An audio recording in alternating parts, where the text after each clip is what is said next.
বন্ধুরা, আশা করি তোমরা সবাই খুব ভালো আছো। একগুচ্ছ গল্পের আসর আমার এই চ্যানেলে জানাই সকল শ্রোতা বন্ধুদের অভিনন্দন। নানা স্বাদের গল্প দিয়ে সাজাই আমাদের এই চ্যানেল, তাই গল্পের শেষ পর্যন্ত শোনার জন্য সকলের কাছে অনুরোধ রইল। গল্প পাঠ ও উপস্থাপনা ভালো লাগলে অবশ্যই সাবস্ক্রাইব করে চ্যানেলটির সাথে থেকো। লাইক ও কমেন্ট করতেও ভুলো না কিন্তু। শুরু করছি আজকের গল্প, কবিগুরু রবীন্দ্রনাথ ঠাকুরের লেখা শুভদৃষ্টি।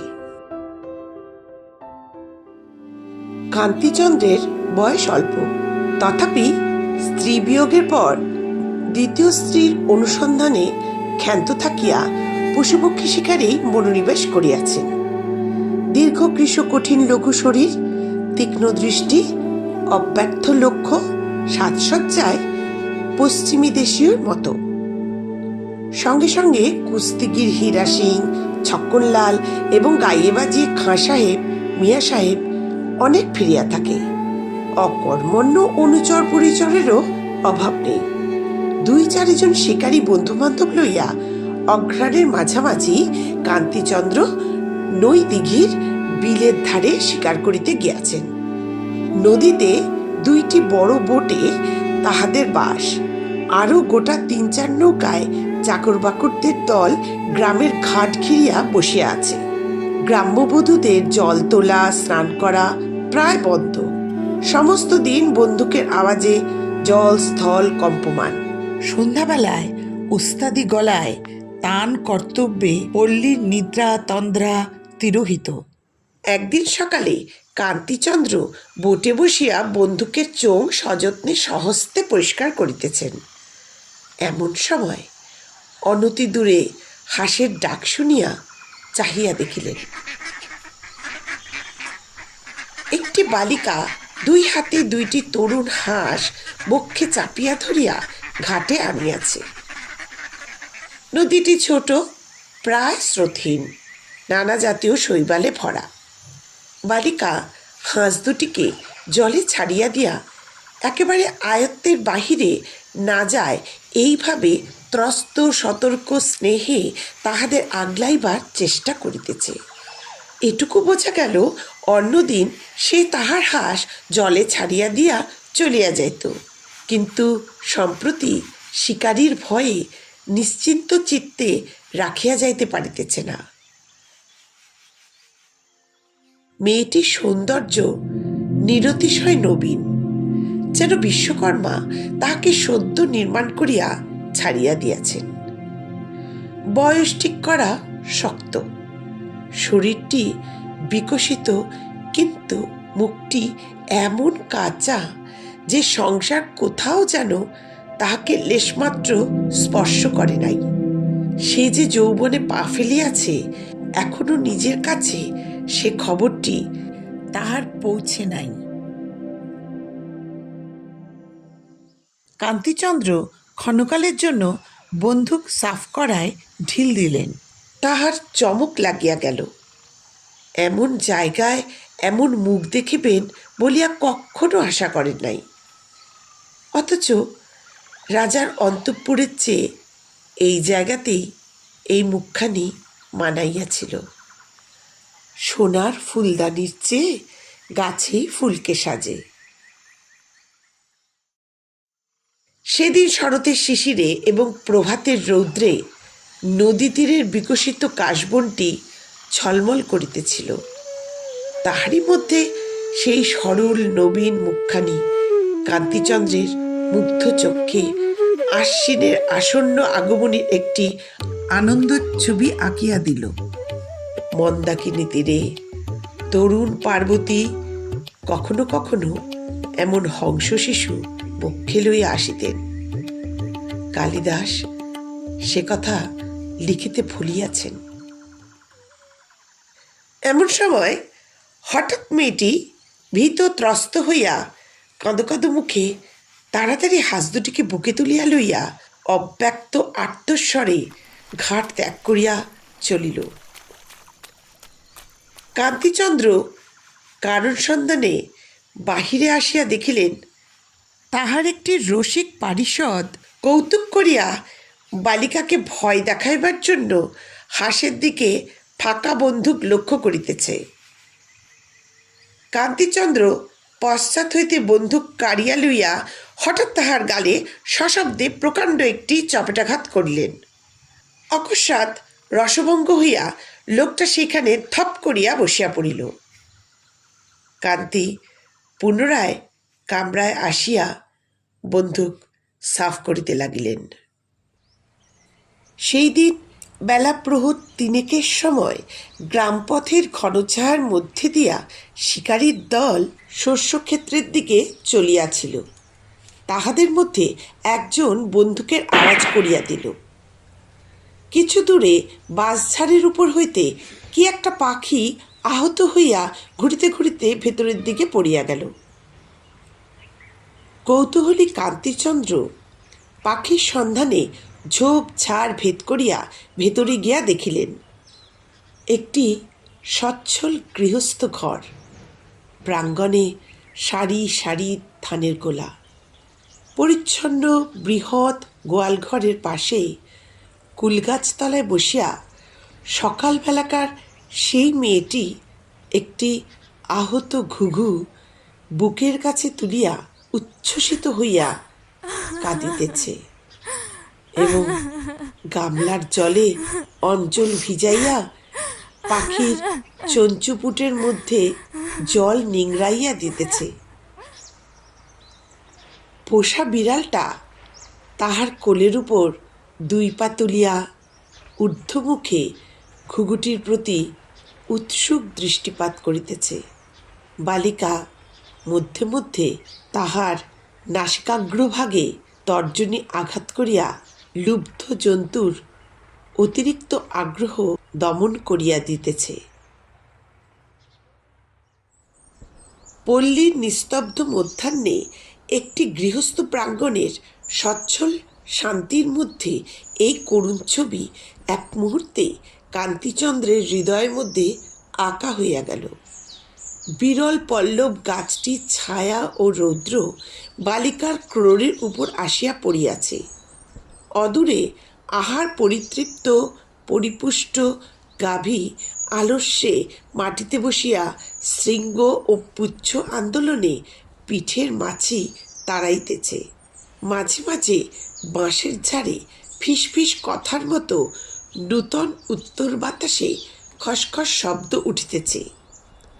সেদিন প্রভাতে নদী তীরে বনের মধ্যে যাহাকে বনশ্রীর মতো দেখিতে হইয়াছিল, আজ মধ্যাহ্নে নিস্তব্ধ গোষ্ঠী প্রাঙ্গণ ছায়ায় তাহাকে স্নেহবিগলিত গৃহলক্ষ্মীটির মতো দেখিতে হইল।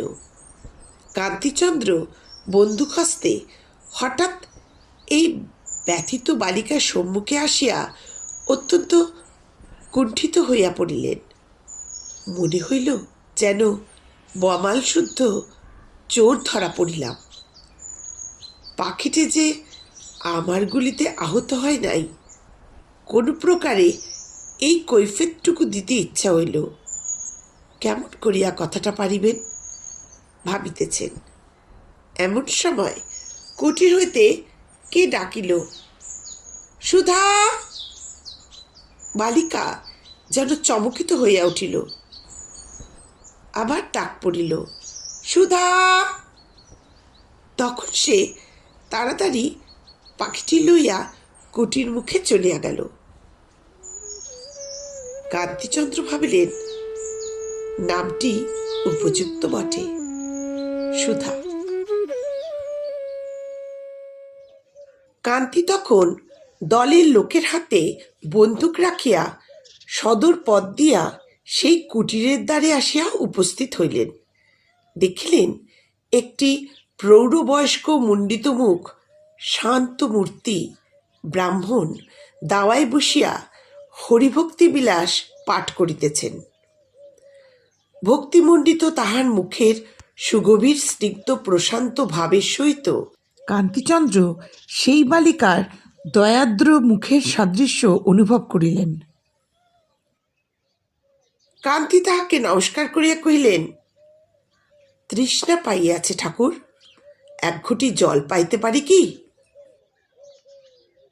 ব্রাহ্মণ তাড়াতাড়ি তাহাকে অভ্যর্থনা করিয়া বসাইলেন এবং ভিতর হইতে পিতলের রেকাবিতে কয়েকটি বাতাসা ও কাঁসার ঘটিতে জল লইয়া সহস্তে অতিথির সম্মুখে রাখিলেন। কান্তি জল খাইলে পর ব্রাহ্মণ তাহার পরিচয় লইলেন। কান্তি পরিচয় দিয়া কহিলেন, ঠাকুর, আপনার যদি কোনো উপকার করিতে পারি তো কৃতার্থ হই। নবীন বাড়ুজ্যে কহিলেন, বাবা, আমার আর কি উপকার করিবে? তবে সুধা বলিয়া আমার একটি কন্যা আছে, তাহার বয়স হইতে চলিল। তাহাকে একটি সৎপাত্রে দান করিতে পারলেই সংসারের ঋণ হইতে মুক্তি লাভ করি। কাছে কোথাও ভালো ছেলে দেখি না, দূরে সন্ধান করিবার মতো সামর্থ্য নাই।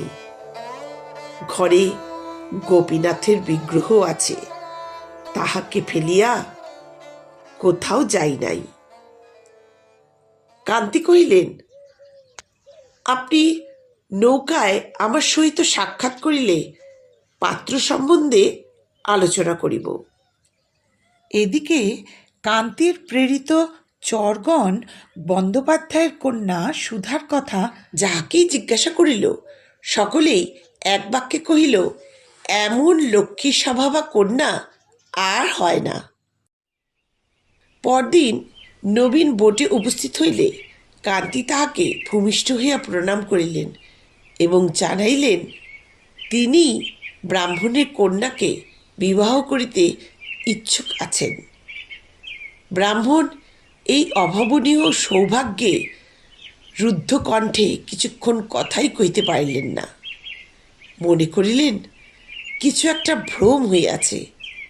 কহিলেন, আমার কন্যাকে তুমি বিবাহ করিবে? কান্তি কহিলেন, আপনার যদি সম্মতি থাকে আমি প্রস্তুত আছি। নবীন আবার জিজ্ঞাসা করিলেন, সুধাকে? উত্তরে শুনিলেন, হাঁ। নবীন স্থিরভাবে কহিলেন, তা দেখাশোনা? কান্তি যেন দেখেন নাই ভান করিয়া কহিলেন, সেই একেবারে শুভদৃষ্টির সময়। নবীন গদগদ কণ্ঠে কহিলেন, আমার সুধা বড় সুশীলা মেয়ে, রাধা বাড়া ঘরকন্যার কাজে অদ্বিতীয়।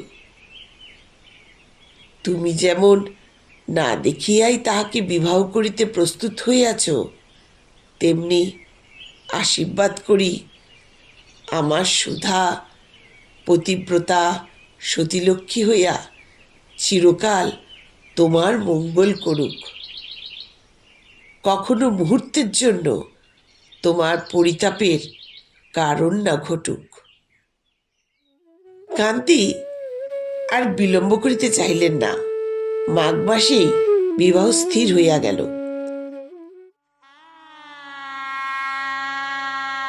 পাড়ার মজুমদারদের পুরাতন কোঠাবাড়িতে বিবাহের স্থান নির্দিষ্ট হইয়াছে। বর হাতি চড়িয়া মশাল জ্বালাইয়া বাজনা বাজাইয়া যথার সময়ে আসিয়া উপস্থিত। শুভদৃষ্টির সময় বর কন্যার মুখের দিকে চাহিলেন। নতশির টোপর পড়া চন্দন চর্চিত সুধাকে ভালো করিয়া যেন দেখিতে পাইলেন না। উদ্বেলিত হৃদয়ের আনন্দে চোখে যেন ধাঁধা লাগিল।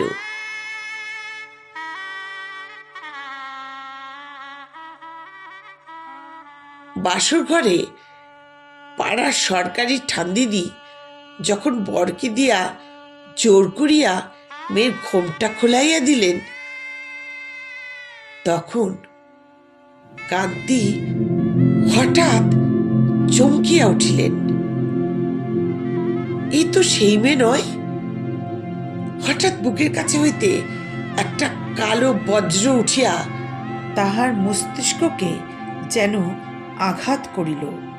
মুহূর্তে বাসর ঘরের সমস্ত প্রদীপ যেন অন্ধকার হইয়া গেল এবং সে অন্ধকার প্লাবনে নববধূর মুখখানিকেও যেন কালিমা লিপ্ত করিয়া দিল। কান্তিচন্দ্র দ্বিতীয়বার বিবাহ করিবেন না বলিয়া মনে মনে প্রতিজ্ঞা করিয়াছিলেন।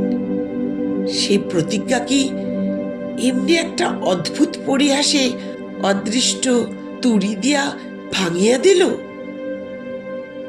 কত ভালো ভালো বিবাহের প্রস্তাব অগ্রাহ্য করিয়াছেন, কত আত্মীয় বন্ধু বান্ধবের সানুনয় অনুরোধ অবহেলা করিয়াছেন, উচ্চ কৌটুম্বিতার আকর্ষণ, অর্থের প্রলোভন, রূপখ্যাতির মোহ সমস্ত কাটাইয়া অবশেষে কোন এক অজ্ঞাত পল্লীগ্রামে বিলের ধারে এক অজ্ঞাত দরিদ্রের ঘরে এত বড় বিড়ম্বনা! লোকের কাছে মুখ দেখাবেন কি করিয়া? শ্বশুরের উপরে প্রথমটা রাগ হইল। প্রতারক এক মেয়ে দেখাইয়া আরেক মেয়ের সহিত আমার বিবাহ দিল। কিন্তু ভাবিয়া দেখিলেন, নবীন তো তাহাকে বিবাহের পূর্বে কন্যা দেখাইতে চান নাই এমন নয়, তিনি নিজেই দেখিতে অসম্মত হইয়াছিলেন। বুদ্ধির দোষে যে এত বড় ঠকাটা ঠকিয়াছেন, সেই লজ্জার কথাটা কাহারও কাছে প্রকাশ না করাই শ্রেয় বিবেচনা করিলেন। ঔষধ যেন গিলিলেন, কিন্তু মুখের তারটা বিগড়াইয়া গেল। বাসর ঘরের ঠাট্টা আমোদ কিছুই তাহার কাছে রুচিল না। নিজের এবং সর্বসাধারণের প্রতি রাগে তার সর্বাঙ্গ চলিতে লাগিল। এমন সময় হঠাৎ তাহার পার্শ্ববর্তিনী বধূ অব্যক্ত ভীতস্বরে চমকিয়া উঠিল। সহসা তাহার কোলের কাছ দিয়া একটা খরগোশের বাচ্চা ছুটিয়া গেল। পরক্ষণেই সেদিনকার সেই মেয়েটি শশক শিশুর অনুসরণপূর্বক তাহাকে ধরিয়া গালের কাছে রাখিয়া একান্ত স্নেহে আদর করিতে লাগিল। ওই রে, পাগলি আসিয়াছে বলিয়া সকলে তাহাকে চলিয়া যাইতে ইঙ্গিত করিল। সে ভ্রুক্ষেপ মাত্র না করিয়া ঠিক বরকন্যার সম্মুখে বসিয়া শিশুর মতো কৌতূহলে কি হইতেছে দেখিতে লাগিল। বাড়ির কোনো দাসী তাহার হাত ধরিয়া টানিয়া লইবার চেষ্টা করিলে বর ব্যস্ত হইয়া কহিলেন, আহা, থাক না, বসুক। মেয়েটিকে জিজ্ঞাসা করিলেন, তোমার নাম কি? সে উত্তর না দিয়া দুলিতে লাগিল। ঘর শুদ্ধ রমণী হাসিয়া উঠিল। কান্তি আবার জিজ্ঞাসা করিলেন, তোমার হাঁস দুটি কত বড় হইল? অসংকোচে মেয়েটি নীরবে তাহার মুখের দিকে চাহিয়া দেখিতে লাগিল। হতবুদ্ধি কান্তি সাহসপূর্বক আবার জিজ্ঞাসা করিলেন, তোমার সেই ঘুঘু আরাম হইয়াছে তো? কোনো ফল পাইলেন না। মেয়েরা এমনভাবে হাসিতে লাগিল যেন বর ভারী ঠকিয়াছেন। অবশেষে প্রশ্ন করিয়া খবর পাইলেন মেয়েটি কালা এবং বোবা। পাড়ার যত পশুপক্ষীর প্রিয় সঙ্গিনী। সেদিন সে যে সুধা ডাক শুনিয়া উঠিয়া ঘরে গিয়াছিল, সে তাহার অনুমান মাত্র, তাহার আর অন্য কোনো কারণ ছিল। কান্তি তখন মনে মনে চমকিয়া উঠিলেন। যাহা হইতে বঞ্চিত হইয়া পৃথিবীতে তাহার কোনো সুখ ছিল না, শুভ দৈবক্রমে তাহার নিকট হইতে পরিত্রাণ পাইয়া নিজেকে ধন্য জ্ঞান করিলেন। মনে করিলেন, যদি এই মেয়েটির বাপের কাছে যাইতাম এবং সে ব্যক্তি আমার প্রার্থনা অনুসারে কন্যাটিকে কোনো মতে আমার হাতে সমর্পণ করিয়া নিষ্কৃতি লাভের চেষ্টা করিত। যতক্ষণ আয়ত্তচ্যুত এই মেয়েটির মোহ তাহার মনটিকে আলোড়িত করিতেছিল, ততক্ষণ নিজের বধূটি সম্বন্ধে একেবারে অন্ধ হইয়াছিলেন। নিকটে আর কোথাও কিছুর সান্ত্বনার কারণ ছিল কিনা তাহা অনুসন্ধান করিয়া দেখিবার প্রবৃত্তিও ছিল না। যেই শুনিলেন মেয়েটি বোবা ও কালা, অমনি সমস্ত জগতের উপর হইতে একটা কালো পর্দা ছিন্ন হইয়া পড়িয়া গেল। দূরের আশা দূর হইয়া নিকটের জিনিসগুলি প্রত্যক্ষ হইয়া উঠিল। সুগভীর পরিত্রাণের নিঃশ্বাস ফেলিয়া কান্তি লজ্জাবনত বধূর মুখের দিকে কোনো এক সুযোগে চাহিয়া দেখিলেন। এতক্ষণে যথার্থ শুভদৃষ্টি হইল। চর্মচক্ষুর অন্তরালবর্তী মনোনেত্রের উপর হইতে সমস্ত বাধা খসিয়া পড়িল। হৃদয় হইতে এবং প্রদীপ হইতে সমস্ত আলোক বিচ্ছুরিত হইয়া একটিমাত্র কোমল সুকুমার মুখের উপরে প্রতিফলিত হইল। কান্তি দেখিলেন একটি স্নিগ্ধ শ্রী, একটি শান্ত লাবণ্যে মুখখানি মণ্ডিত। বুঝিলেন নবীনের আশীর্বাদ সার্থক হইবে।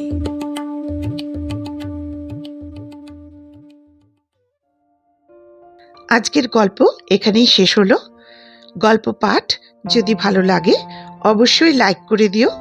গল্পটি ভালো লাগলে চ্যানেলটি সাবস্ক্রাইব করে বেল আইকনটি প্রেস করে দিতে ভুলো না।